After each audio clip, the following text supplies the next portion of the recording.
ഈ പ്രാവശ്യം വളരെ പച്ചയായ രീതിയിൽ സംഘടിത മുസ്ലിം വോട്ടിന് വേണ്ടിയിട്ടുള്ള പരക്കം പാച്ചിലാണ് LDFും UDFും നടത്തിക്കൊണ്ടിരിക്കുന്നത്. അതിനുവേണ്ടി രാഷ്ട്രീയത്തിലെ എല്ലാ സാമാന്യ രീതികളും മറികടന്നുകൊണ്ട് മുസ്ലിം വോട്ടുകൾ എങ്ങനെയെങ്കിലും കരസ്ഥമാക്കണം എന്നുള്ള വലിയ വ്യഗ്രതയിലാണ് LDFും ഉള്ളത്, UDFും ഉള്ളത്. അതിനുവേണ്ടി മുന്നണിയെക്കുറിച്ചും തങ്ങളുടെ നിലപാടുകളൊക്കെ ഇവർ മറക്കുകയാണ്. മൂന്നാം സീറ്റിന് വേണ്ടിയിട്ടുള്ള മുസ്ലിം ലീഗ് സമ്മർദ്ദത്തിന് മുമ്പിൽ മുട്ടുമടക്കാൻ കോൺഗ്രസ് തയ്യാറാവുകയാണ്.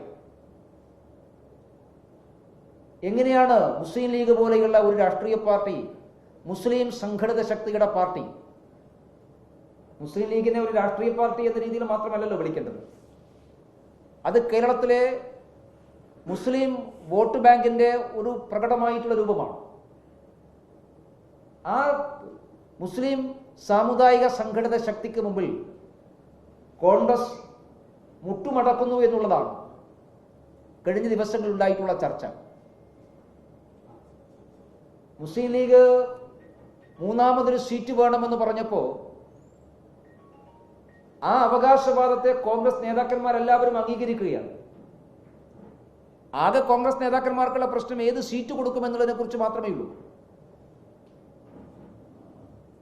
എങ്ങനെയാണ് ഈ സംഘടിതമായിട്ടുള്ള അവകാശവാദത്തിന് മുമ്പിൽ കോൺഗ്രസ് മുട്ടുമടക്കുന്നത്? നേരത്തെ ഇതേപോലെയുള്ള ഒരു സമ്മർദ്ദം മുസ്ലിം ലീഗ് നടത്തിയിട്ടുള്ളതാണ്. അന്ന് 5ാം മന്ത്രിസ്ഥാനത്തിനു വേണ്ടി മുസ്ലിം ലീഗ് നടത്തിയിട്ടുള്ള വിലപേശലും ആ വിലപേശലിനൊടുവിൽ കോൺഗ്രസ് നേതൃത്വം മുട്ടുമടക്കിയതും കേരളത്തിൽ എല്ലാവർക്കും ഓർമ്മയുണ്ടല്ലോ. സമാനമായ രീതിയിൽ തങ്ങളില്ലെങ്കിൽ രാഹുൽ ഗാന്ധിക്ക് പോലും പാർലമെന്റിലേക്ക് എത്താൻ സാധിക്കുകയില്ല എന്നുള്ള മുസ്ലിം ലീഗിന്റെ ഒരു ചിന്തയാണ് അവർ കോൺഗ്രസ് നേതൃത്വമായിട്ട് വിലപേശുന്നത്. രാഹുൽ ഗാന്ധിക്ക് പാർലമെന്റിലേക്ക് എത്തണമെങ്കിൽ മുസ്ലിം ലീഗിന്റെ സഹായമാണ്. മുസ്ലിം ലീഗിന്റെ പച്ചക്കൊടിയുടെ തണലിലാണ് രാഹുൽ ഗാന്ധി പാർലമെന്റിലേക്ക് എത്തുന്നത്. ആ ഒരു വസ്തുതയുടെ പിൻബലത്തിലാണ് മുസ്ലിം ലീഗ് മൂന്നാം സീറ്റിന് വേണ്ടി വിലപേശുന്നത്. ഞങ്ങളുടെ ചോദ്യം, കോൺഗ്രസ് നേതൃത്വം ഈ വിലപേശലിന് മുമ്പിൽ മുട്ടുമടക്കാൻ വേണ്ടി ശ്രമിക്കുന്നത് എന്തുകൊണ്ടാണ്? കേരളത്തിലെ മുസ്ലിം സാമുദായിക ശക്തിയുടെ പിൻബലമില്ല എങ്കിൽ രാഷ്ട്രീയമായിട്ടുള്ള മേൽവിലാസം നഷ്ടപ്പെട്ടു പോകുമോ എന്ന് കോൺഗ്രസ് ഭയപ്പെടുകയാണ്. കോൺഗ്രസ് പഴയ ചരിത്രമൊക്കെ ഒന്ന് ഓർക്കേണ്ടത് ആവശ്യമാണ്. ലീഗിന്റെ സമ്മർദ്ദ രാഷ്ട്രീയത്തിന് മുമ്പിൽ മുട്ടുമടക്കരുത് എന്ന് കോൺഗ്രസിനെ ആദ്യം ഉപദേശിച്ചത്, കേരളത്തിലെ കോൺഗ്രസിനെ ആദ്യം ഉപദേശിച്ചത് പണ്ട് ജവഹർലാൽ നെഹ്റുവാണ്.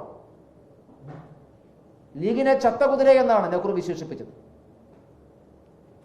ആ ചത്തകുതിരയെ പിന്നെ പടക്കുതിരയാക്കി മാറ്റിയത് പിന്നീടുള്ള കോൺഗ്രസ് നേതാക്കന്മാരാണ്. അതിന്റെ തിക്തഫലം കോൺഗ്രസ് അനുഭവിച്ചിട്ടുള്ളതാണ്.